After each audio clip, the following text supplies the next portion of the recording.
Assalamualaikum warahmatullahi wabarakatuh. Selamat datang kembali di channel Education, edukasi tanpa batas. Bertemu lagi dengan saya Si Menyan. Pada episode kali ini saya akan membahas tentang glow stick dalam laju reaksi. Mari sama-sama kita lihat, cekidot. Sahabat Si Menyan, yang ada di layar kaca Anda sekarang ini adalah beberapa glow stick yang masih terbungkus di dalam plastik baton Luminux. Bacaannya, tulisannya glow stick baton Luminux. Di sini ada beberapa warna, yaitu ada warna oranye. Warna oranye ada 2 buah. Kemudian ada warna pink dan ada warna merah. Apa yang ada di dalamnya? Mari sama-sama kita lihat dengan kita buka bungkusnya terlebih dahulu.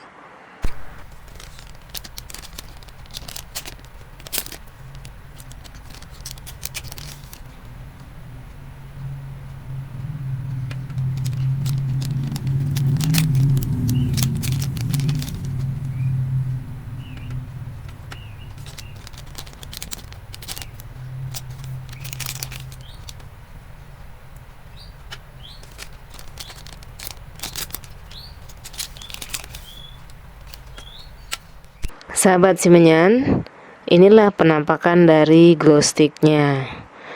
Pada tongkat ini atau stick ini bisa menyala seperti layaknya lampu sebagai penerangan. Kenapa demikian? Karena di dalam stick ini terdapat larutan atau senyawa yang bersifat fosforescence. Apa itu fosforescence? Fosforescence itu adalah larutan atau zat yang dapat memandarkan cahaya atau memancarkan cahaya. Contoh dari larutan atau senyawa yang bersifat fosforesensi adalah luminol. Luminol rumusnya C8H7N3O2. Ini bisa memancarkan cahaya karena ada pengoksidasi. Siapa zat pengoksidasinya? Zat pengoksidasinya adalah larutan peroksida, rumusnya H2O2. Sahabat Si Menyan, stick ini belum memancarkan cahayanya. Kenapa? Karena larutan atau zat yang bersifat fosforesensnya tadi belum bereaksi dengan larutan pengoksidasinya, yaitu larutan peroksida. Bagaimana caranya agar cahayanya bisa memancar? Larutan yang bersifat fosforescence tadi itu ada di dalam tabung kaca, sedangkan pengoksidasinya ada di bagian luarnya. Agar bisa bereaksi, maka stick ini harus kita patahkan terlebih dahulu supaya antara larutan fosforescent itu bisa bereaksi atau dioksidasi oleh larutan peroksida. Ya, sekarang sticknya kita patahkan sampai terdengar bunyi krek atau tek atau seperti suara kaca pecah, agar zat yang ada di dalamnya bisa keluar bereaksi dengan larutan peroksida. Kemudian sticknya kita kocok agar partikel-partikel kedua senyawa itu bisa langsung bertumbukan dengan cepat.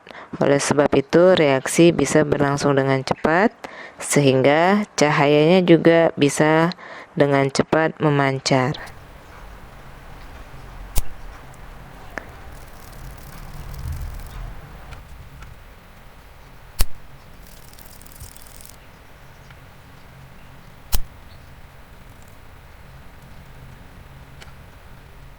Ya, inilah cahayanya sudah mulai nampak dengan jelas.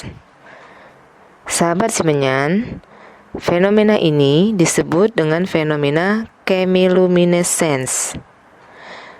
Apa itu chemiluminescence? Chemiluminescence itu adalah reaksi yang terjadi antara zat yang bersifat fosforescence dengan pengoksidasinya.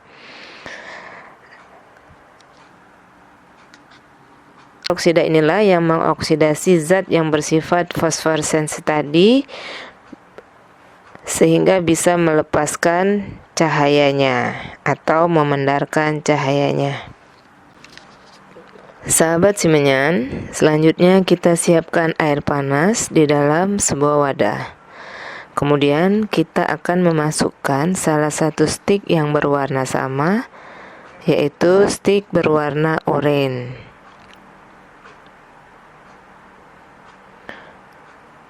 Cahaya stik yang direndam dengan air panas akan lebih terang dibanding dengan cahaya stik yang ada di dalam suhu kamar. Mengapa demikian? Karena stik yang direndam dengan air panas, suhunya akan meningkat, menyebabkan partikel-partikel zat yang ada di dalam senyawa tersebut akan bertumbukan semakin sering, sehingga kecepatan reaksinya akan semakin besar. Oleh sebab itulah cahayanya akan semakin terang.